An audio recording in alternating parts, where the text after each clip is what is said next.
Yo, what is going on, guys? Johnny here, and today I want to talk about why you are not getting lean.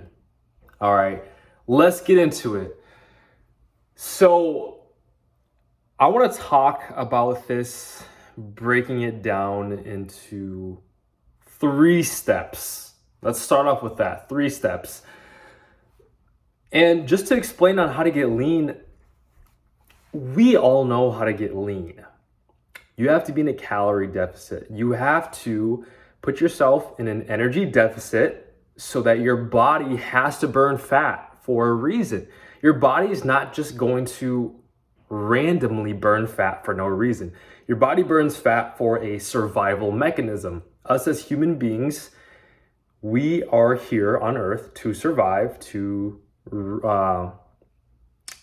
have sex, to make babies, and just to survive, to spread our offspring. And we have to do that, and we can only do that if we're healthy.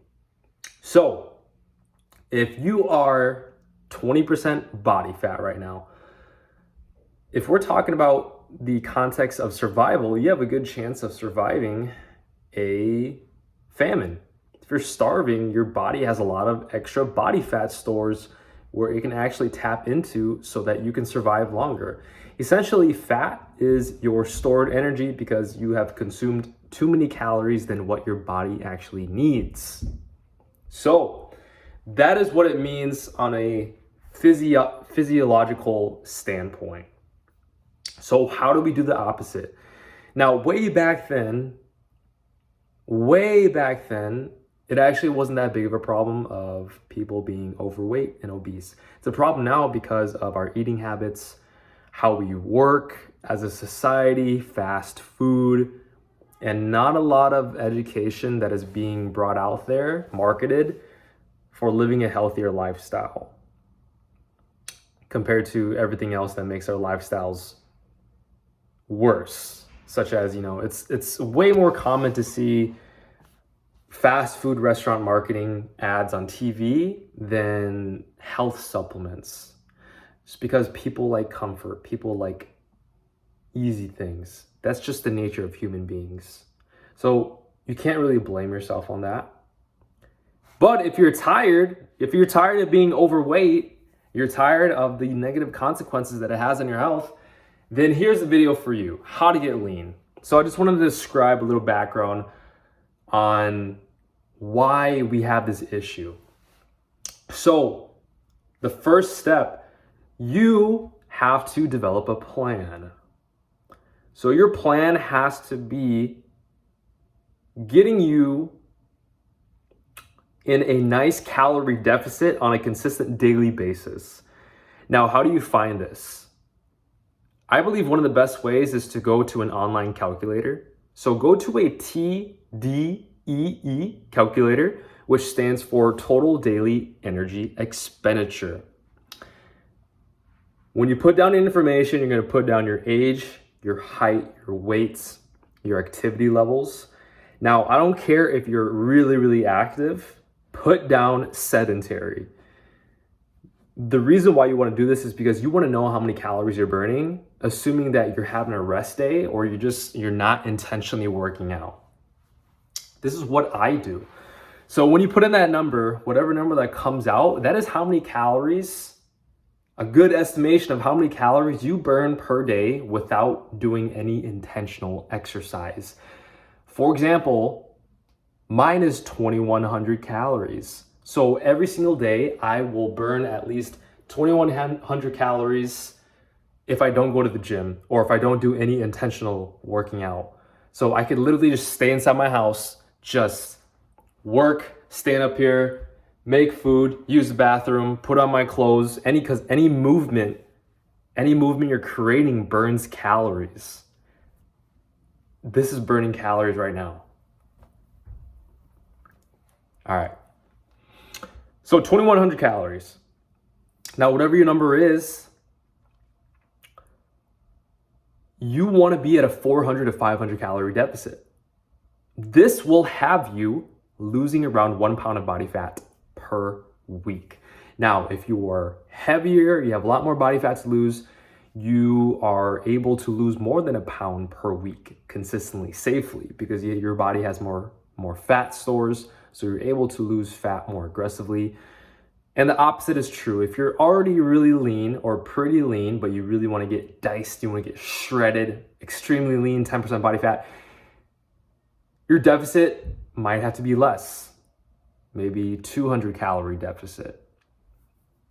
But the reason why I say 400 to 500 is because that is a really good pace for the majority of people that I'm speaking to right now. That is what I'm currently on. Actually, no, I lied. I'm around a 500 to 700 calorie deficit per day. And you have to find your way to do this. So, for example, on a rest day, if you're burning 2,000 calories, then you want to aim for eating 1,500 calories. That will have you burning about a pound per week. Now, here's the thing. Because you put sedentary, that means if you're not working out, but let's say you are working out, you're lifting weights, you're doing cardio. Now, it can get there's a lot of variables with how many calories you're burning. But an example is if you're doing 1 hour lifting weights in the gym, you're only burning around 100 to 150 calories.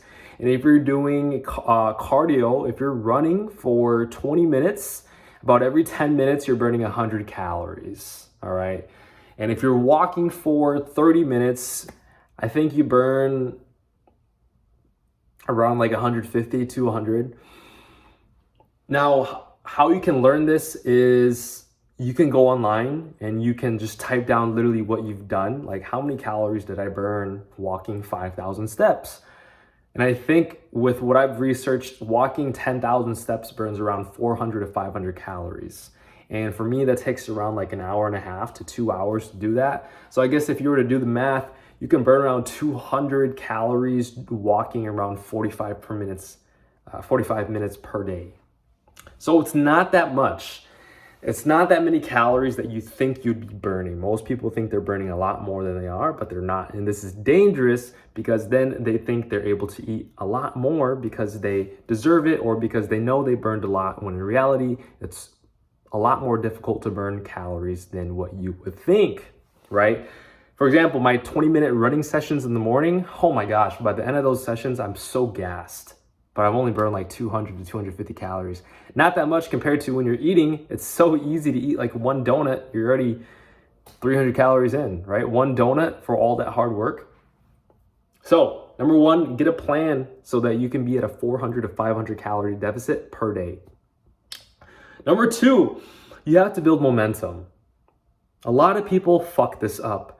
And this is why it's important, like my last video that I just talked about, it's really important to just be by yourself for a good few weeks, a good few months. Don't go out that much. Be independent. Kind of live a more boring lifestyle. It's hard to develop a good momentum, a good routine, good habits if you're always going out and you're always being peer pressured by your environment of your friends wanting to drink and eating out. It's so hard to develop a good momentum.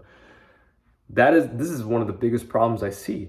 So you want to develop a good momentum by just being by yourself, just kind of learning the things as you do by yourself, learning how to track your calories, super important, put it on your phone, learning how to eat simple, wholesome foods, learning how to just feel good, just to be present and just to understand that, hey, I'm going to sacrifice, my fun for at least the first few months, but I'm doing this because I want to get a better body. I want to build more confidence. I want to be a lot healthier. I want to live longer. I want to feel better. Okay.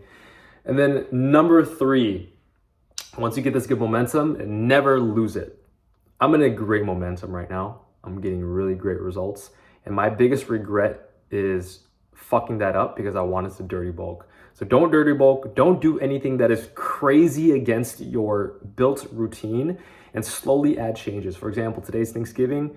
I still had my first meal, my second meal. And when I'm going to go into Thanksgiving, am I going to binge eat on the dessert? No. I have self-control because I feel a little satiated from my last meal, and I'm going to be eating smart.